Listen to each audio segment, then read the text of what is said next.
ஆண்டவா, எத்தனையோ பிணங்கள் எல்லாம் எரிந்து கொண்டிருக்கின்றது பார்த்தாயே.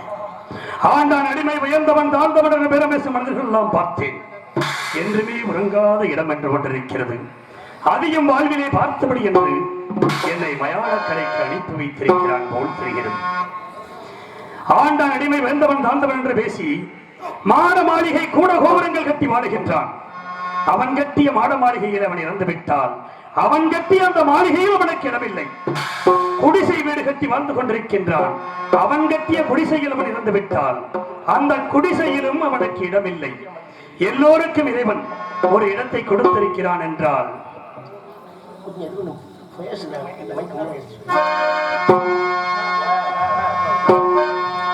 ஒரு மனிதன் உற்பத்தியாகும் பொழுது ஒரு சான் இடம், உள்ளங்கை அகலம், 10 மாதம் பயணம் என்னும் தூக்கத்திலே தூங்கி நம்மனுக்கு வருகிறான். வந்த பிறகு வந்த வழியை மறந்துவிட்டு என்னவெல்லாம் ஆட்டமாடுகிறான் மனிதன்.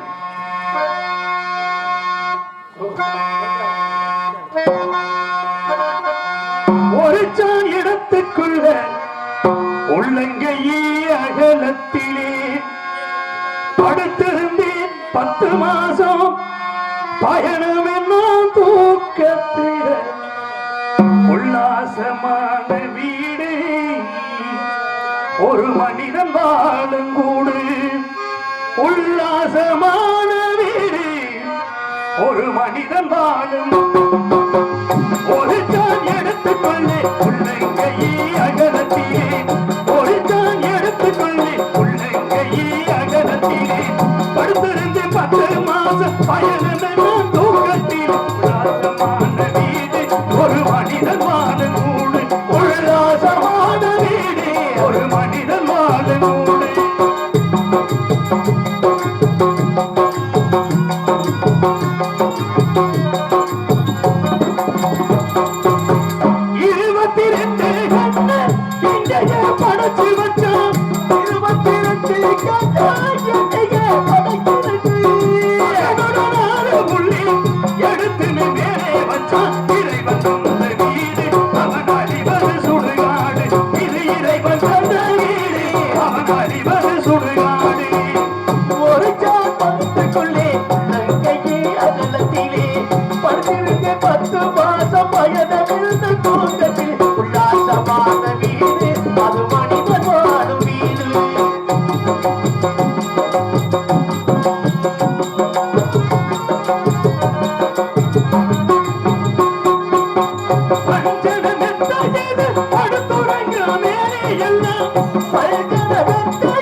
ஒரு மனிதன் வாழும் கூடு. உல்லாசமான வீடு ஒரு மனிதன் வாழும் கூடு. ஆண்டவா, 55 தேசத்தையும் நீதியோடு அரசாண்டு வந்தேன். ரத்தின சிம்மாசனத்தில் அமர்ந்து இப்பொழுது பலனற்ற பாடை கம்புகளில் அமர்த்தி என்னை பிணங்களை சுட்டரிக்க வைத்து வேடிக்கை பார்க்கிறாயே இறைவா. ஏன் எனக்கு இந்த நிலை இறைவா? ஏன் எனக்கு இந்த நிலை? ஏன் எனக்கு இந்த நிலை? ஏன் எனக்கு இந்த நிலை? இறைவா நீ தந்த துன்ப நிலை. ஏன் எனக்கு இந்த நிலை? இறைவா நீ தந்த துன்ப நிலை. ஏன் எனக்கு இந்த நிலை?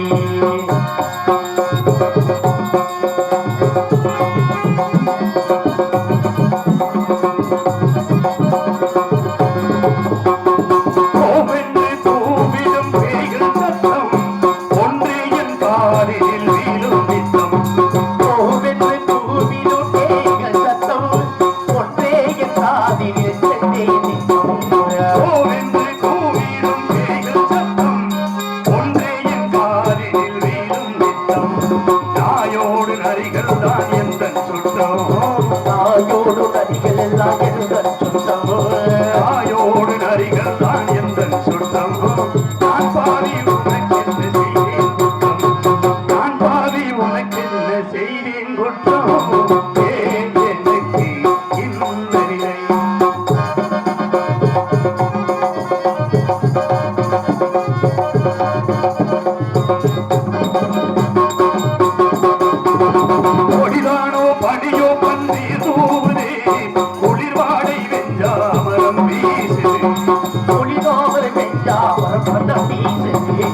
ஒளிதானோ பணியோ பன்றி தூவுதே குளிர்வாடை வெஞ்சாமரம் வீசுதே சுடு சாம்பல் உடலில் சந்தனம் பூசுதே சாம்பல் உடலில்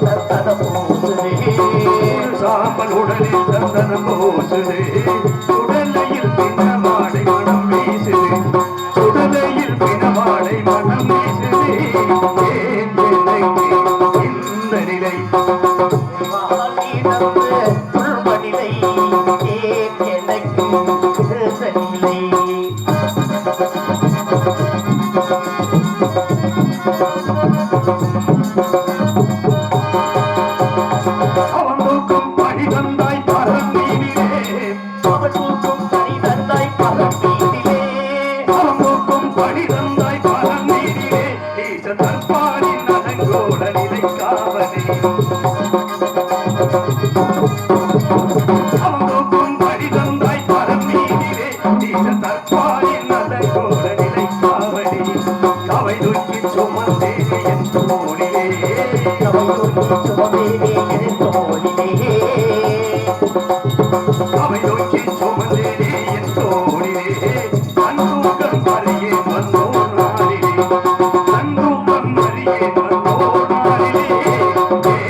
இறைவாடி தந்த துன்ப நிலை எனக்கு இந்த நிலை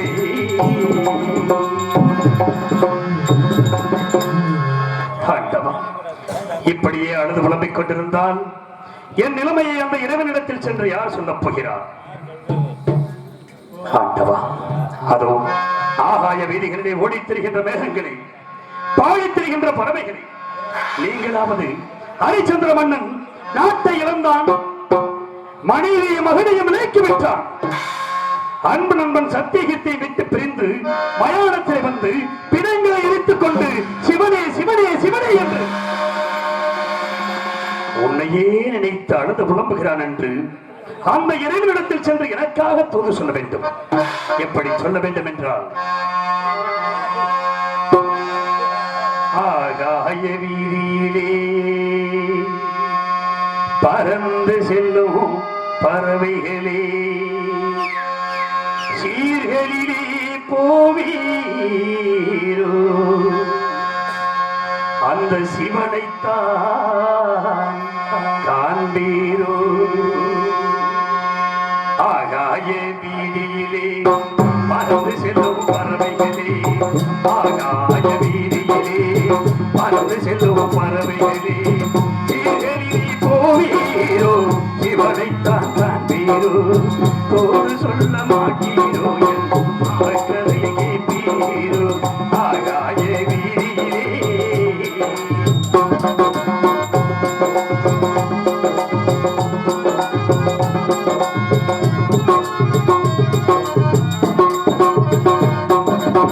நாய்நரிகள் பேய்கருகி நான் புறமும் சூழ்ந்திருக்க,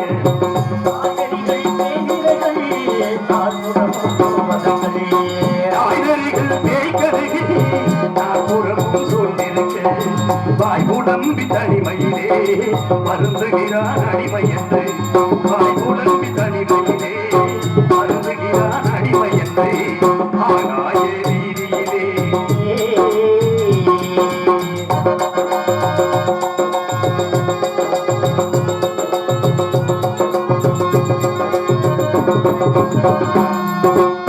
பெண்ணை விட்டான் பிள்ளை விட்டான் உடைய நிலம் தன்னை விட்டான், பெண்ணை விட்டான் பிள்ளை விட்டான் உடைய விட்டான் தன்னை விட்டான், பெண்ணை விட்டான் பிள்ளை விட்டான் உடைய நிலம் தன்னை விட்டான்.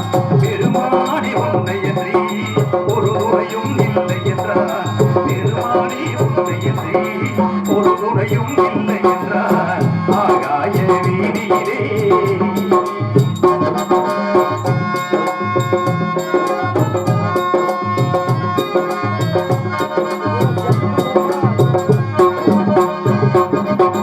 உடல் மாறி நிறம் மாறி உடைகளுமே மாறிவிட்டான், உடல் மாறி நிறம் மாறி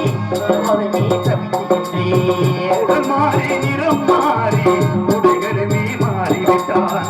உள்ள மட்டும் மட்டும் எல்லளவோ உன்னை விட்டு மாறவில்லை உள்ளம் மட்டும் எல்லளவோ உன்னை விட்டு மாறவில்லை ஆகாய வீதியிலே மறந்து செல்லும் பறவைகளே இவனை தான் காண்பீரோ தூது சொல்ல மாட்டீரோ என் கதையை கேட்பீரோ கதையை கேட்பீரோ கதையை கேட்பீரோ. ஏதோ ஒரு சத்தம் கேட்டுக் கொண்டிருக்கிறது. என்ன சத்தம் என்று பார்க்கலாம். ஐயா பேயையா பேயையா ஐயா, நாங்கள் எல்லாம் இந்த மயானத்தில் வாழக்கூடிய பேய்கள் ஐயா. தற்பொழுது எங்களுக்கு வகுத்த பசி அதிகமா இருக்கிறது ஐயா. என்பதற்கு ஆவர வேண்டும் என்று பார்க்கிறோம், ஒன்றும் கிடைக்கவில்லை ஐயா. தேடி பார்த்தால் இளைஞர் பார்ப்பதை தங்கள் உருவம் தான். தங்களை அடித்து கொன்று மென்று தின்று விடலாம் என்ற எண்ணம் ஏற்படுகிறது. ஆனால் நெருங்கும் போல் தீர்ப்பற்றுகிறது. தாங்கள் ஒரு தெய்வீக புருஷாக தோன்றுகிறீர். ஆகையால் எங்கே பிறந்தீர், எங்கே வளர்ந்தீர், தங்கள் வரலாறு தான் என்ன ஐயா? என் வரலாற்றை கேட்க வேண்டும் என்றால் மறைந்திருக்க வேண்டும். ஏனென்றால் இங்கே பிணங்களை சுட்டரிக்க வருகிறவர்கள் தாங்கள் இத்தகைய தோற்றத்தோடு இருப்பதை பார்த்தால் பிணத்தை போட்டுவிட்டு ஓடிவிடுவார்கள். இதனால் ஏற்படுகின்ற இன்னல்களுக்கு நான் ஆக வேண்டியவரும். ஆகையால் கிளைகளின் மேல் மரத்தின் கிளைகளில் இலைகளோடு இலைகளாக மறைந்திருந்தேன். சரித்திரத்தை கேளுங்கள், கூறுகிறேன். அப்படி ஐயா.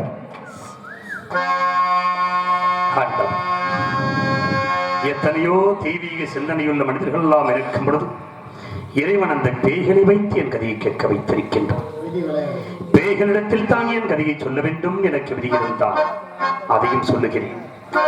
கவனமாக கேளுங்கள். பிறந்தது இந்த மன்னமே, இந்த பாவி நான் பிறந்தது மண்ணில், இறப்பதற்கென்றே பேசிடும்.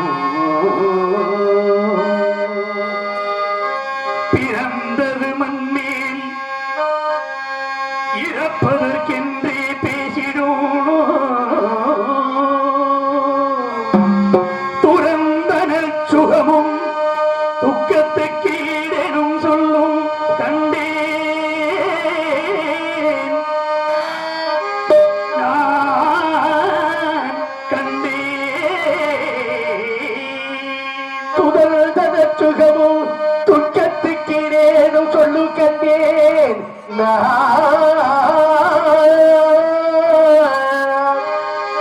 கரந்தனை கூப்பி இச்சுடனையை காக்க கனிவு கொண்டே. கரந்தனை கூப்பி சுடலையை காக்க கனிவு கொண்டேன். வரம் தந்து உன்னடி கீழாக நிறுத்தி என்னை வாழ்விப்பாயே. இறைவா என்னை வாழ்விப்பாய். யார் போய் சொல்லுவா, யார் போய் சொல்லுவா இந்த ஏழை வருந்தும் பேரை அரணிடம். யார் போய் சொல்லுவா சொல்லுவா இந்த ஏழை வருந்தும் பேரை அரணிடம்.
அறிந்திருந்தேன் இறைவா. அதற்காகவாவது இந்த இலை மீது கடைக்கந்திரம் அருள் புரியக்கூடாதா இறைவா? திருவருவும் சிவனடி அணிவிடமரபாமே சேவித்திருந்த என் கை திருவருவும் சிவனடியை அது தினமும் மறவாது சேவித்திருந்த என் கை ஆனந்த சிங்காசனத்தமர்ந்து செங்கோல் பிடித்திருந்த என் கை செங்கோல் பிடித்திருந்த என் கை ஆதித்ய மகனாச்சாரிய வசிஷ்டரே அடிவருடி பணிந்திருந்த என் கை ஒளிவரும் தவம் புரிந்த என் கை கலையரும் தவம் புரிந்த என் கை தன்னை மிகும் சந்திரமணியையும் தனையனையும் பாவியே அணைத்திருந்த என் கை தனையனையும் தாவியே அடைத்திருந்த என் கை சித்த என் கை பிணக்கில்லாது இருந்த என் கை பிணம் எதையும் சுடலைக்கு வந்து பிணம் சுடுகோலை பிடித்த என் வாழ்க்கை என் வாழ்க்கை என் வாழ்க்கை மயானக்கரைகளை கொண்டு வந்து நிறுத்திவிட்டாயே இறைவா. இதுதான் நீதியா? இதுதான் நீ செய்த தர்மமா இறைவா? ஈசா இது தர்மமா? ஈசா இது தர்மமா? ஈசா இது தர்மமா? ஜெகதீசா என் தேவர்மமா தர்மமா ஈசா இது தர்மமா ஜெகதீசா என் தேவர்மமா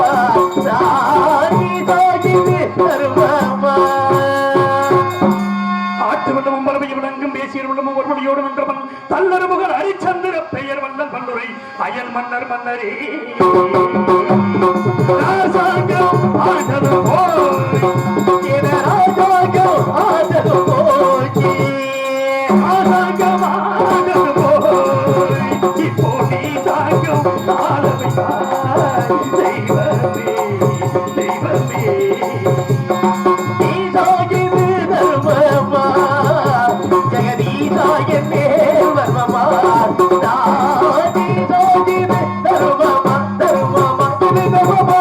அங்கம் பங்கம் கலிங்கம் குருவிந்தம் கொப்புறம் கோசலம் புராணவம் கூடம் அறிவெஞ்சையம் கொல்லம் மேற்பாளமிடனும் கெங்கனம் கேகேயம் கேரளம் பல்லவம் சிந்தசீனம் சோழையும் சுருவமும் சுந்தரமும் தீர்க்கமும் சோழையபுரம் வங்காளம் சிங்களம் கம்பீரம் ராதகமம் மாடவபுரம் பொங்காசம் மலையாளம் காம்போசம் காந்தாரம் பாண்டியம் பாஞ்சாலம் கடாரம் வடபிரதேசம் தென்பிரதேசம் மத்தபகண்டம் அயோத்தி என்ற நாட்டை நாடது போச்சு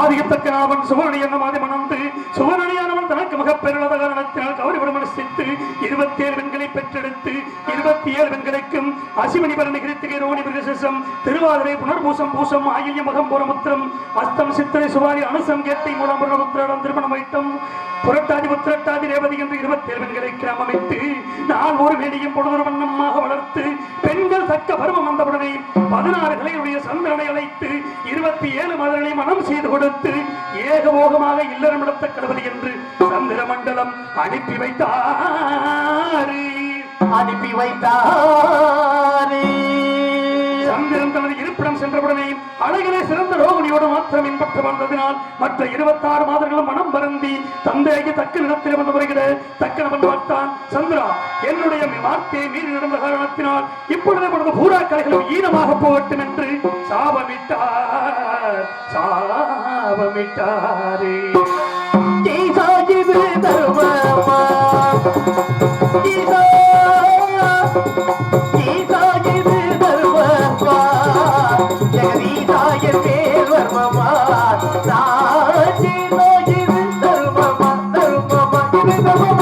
சாபமிட்டவுடனே சந்திரன் சோரச கலைகள் அத்தனையும் இழந்து இருளில் மூழ்கினான்.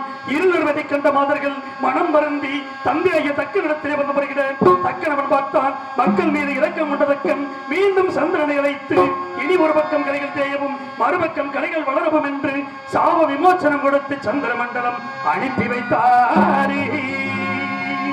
சாபமிட்ட காரணத்தினால் பூலோகத்தில் 12 ஆண்டுகள் மழையில்லாமல் வெப்பம் அதிகரித்து சந்திர மண்டலத்தை அலாவ சந்திரன் சகிக்காது எங்கும் நீராட ஜலம் இல்லாததால் தன் பத்தினிமார்கள் 27 பேர் வைத்து பூலோகம் வந்தார். பூலோகத்திலே கவுத மரிசிகள் நீராடக்கூடிய திருக்குளத்தில் ஜலம் நிறைந்திருப்பதை பார்த்து தானும் மாதர்களும் நீராடி சந்திர மண்டலம் சென்றார்கள். மறுநாள் காலையிலே கௌதமரானவர் நீராடுவதற்காக திருக்குளத்திற்கு வந்து பார்த்தார். அங்கே கனிந்த புஷ்பங்களும் உதிர்ந்த ரோமங்களும் நீர் அனைத்து மஞ்சள் நிறமாக இருப்பதை பார்த்து கோபமுற்று இந்த திருக்குளத்தில் யாரோ நீராடி சென்றிருக்கிறார்கள். இனி என்னையின்றி ஆண்கள் நீராடினால் பெண்களாகவும் பெண்கள் நீராடினால் ஆண்களாகவும் போகிறது என்று சாபமிட்டாரே.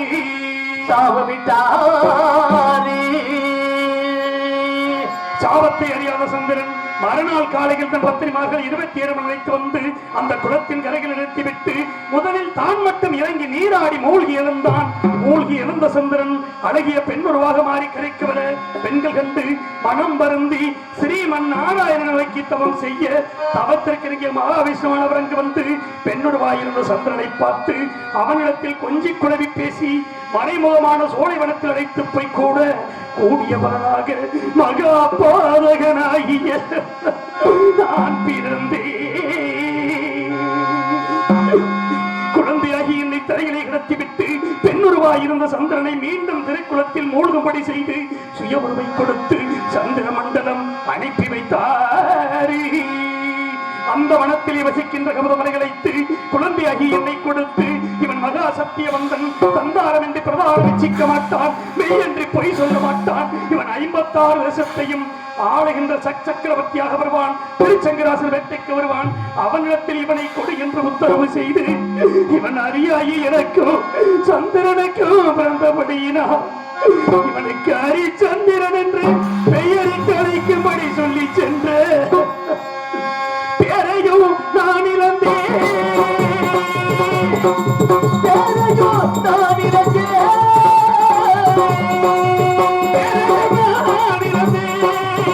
சொந்த ஊரையும் நான் மறந்தேன். தெய்வமே தெய்வமே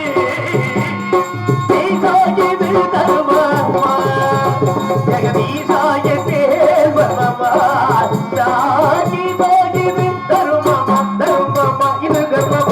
அதன்படி திருச்சங்கராசன் வேட்டைக்கு வருகையிலே குழந்தையாகி என்னை கொடுக்க நான் ஒரு வேலையும் பொழுது வண்ணமாக வளர்த்து எனக்கு தக்க வரும் வந்தவுடனே 56 தேசத்தையும் மகுடாபிஷேகம் செய்து வைத்து என்னை வளர்த்த என் வளர்ப்பு தந்தையும் சொர்க்க பதவி அடைந்தாரே. அப்பா, நான் நீதியோடு நாட்டை ஆண்டு வருவதற்கு கரத்திலே செங்கோல் பிடித்ததும் போச்சே, செங்கோல் பிடித்ததும் போச்சே, செங்கோல் பிடித்ததும் போச்சே, சவம் சுடுகோல் பிடிக்க மாச்சே. தெய்வமே தெய்வமே ஜெகதீசாய சர்வமா ஜெகதீசாய தேவமா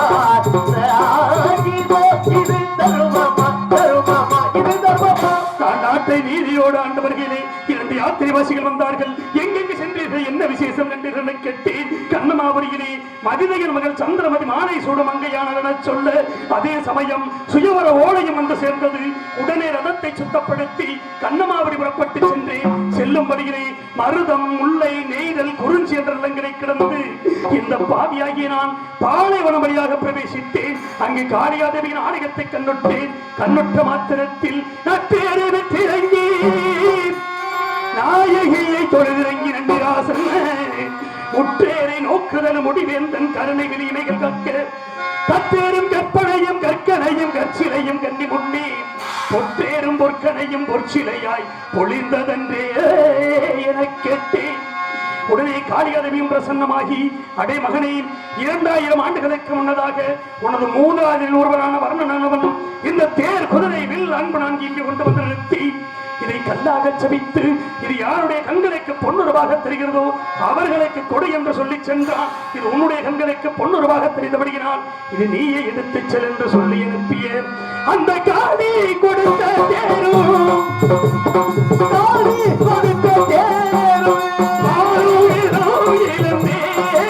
தெய்வமே தெய்வமே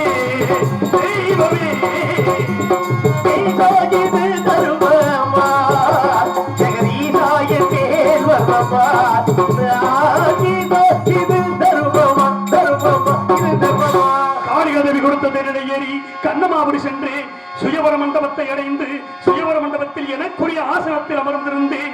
அங்கு சந்திரமதியானவள் இரு கரத்தில் மாலை ஏந்தி என் முன் நோக்கி வர உற்று நோக்கி பார்த்தேன். அவள் கழுத்திலே மாங்கல்யம் பளீர் பளீர் பளீர் என்று விட்டேன். உடனே எனக்கு கோபம் வந்து மதிதய மன்னனை அழைத்து, மன்னா, ஏற்கனவே திருமணம் முடித்துக் கொடுத்த இம்மாதுக்கு மீண்டும் சுயவரம் வைத்திருப்பது எங்களை எல்லாம் அவமானப்படுத்தவா என்று கேட்டேன்.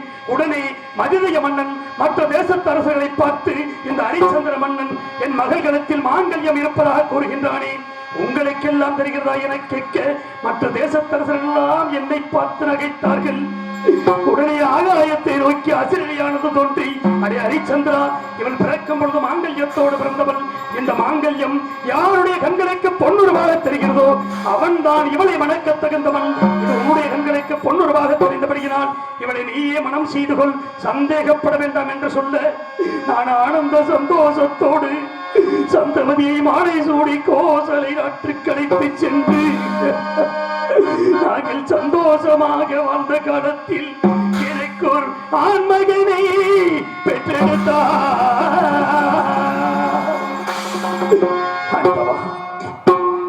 ஆண்மகன் பிறந்து விட்டான் மகிழ்ச்சியிலே 7 நாட்கள் களஞ்சியத்தை திறந்து வைத்து அள்ளி செல்லுங்கள் செல்லுங்கள் என்று சொல்லி வேறும் வேதவராயனங்கள் ஓதி நான் பெற்ற என் மகனுக்கு லோகிதாசன் தேவதாசன் என்று பெயரிட்டு அழைத்த புத்திரனை மறந்தே புத்திரனை மறந்தே புத்திரனை மறந்தே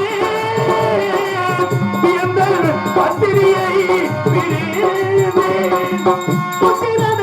மறந்தே பத்திரியை பிரிதே கீதாயிது தருவமா ஜெகதீசாயின் மேல் வருவமா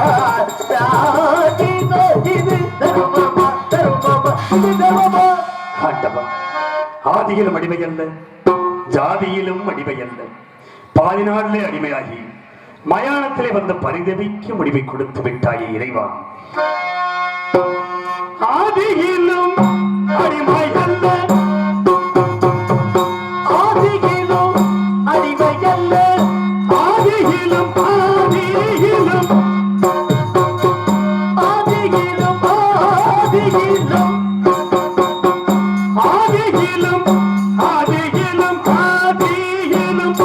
ஆதியிலும் ஆதியிலும் அடிமை அல்ல, ஜாதியிலும் அடிமை அல்ல, ஆதியிலும் அடிமை அல்ல, ஜாதியிலும் அடிமை அல்ல, ஆதியிலும் அடிமை அல்ல, ஜாதியிலும் அடிமை அல்ல, பாதியில் நான் அடிமையானே நான் என்ன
ஏறினேன். நான் என்ன செய்வேன் பரமர பரவியே நான் என்ன செய்வேன் பரமர பணிகையாகிறேன். நான் என்ன செய்வேன் பரமர பணிகையாகிறேன்.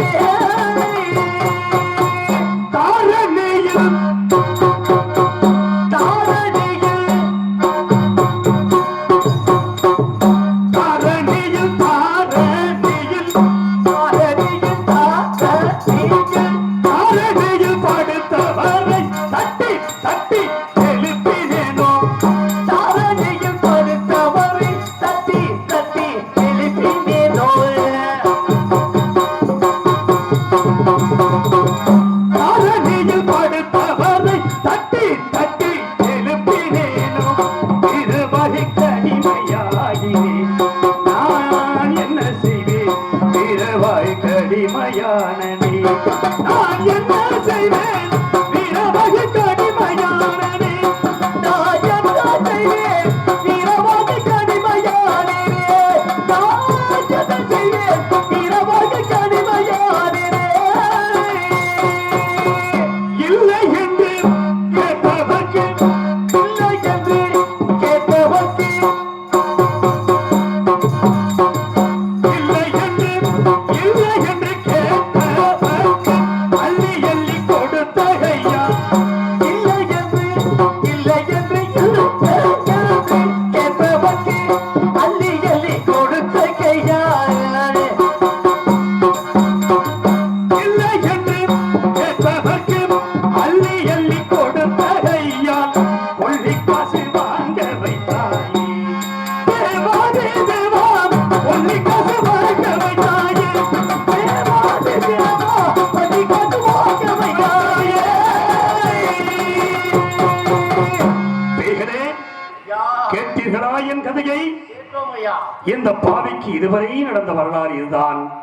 இனிமேல் என்ன நடக்கும் என்பது கூட எனக்கு தெரியாமல் இங்கே காவல் செய்து கொண்டிருக்கின்றேன். சத்தியமாக சத்தியம் கீர்த்தி சத்தியம் கீர்த்தி. ஆண்டவா, மயானத்தில் எஜமானின் கட்டளை நிறைவேற்றும் என்பதற்காக நான் வந்த வேலையை மட்டும் கவனம் செலுத்தி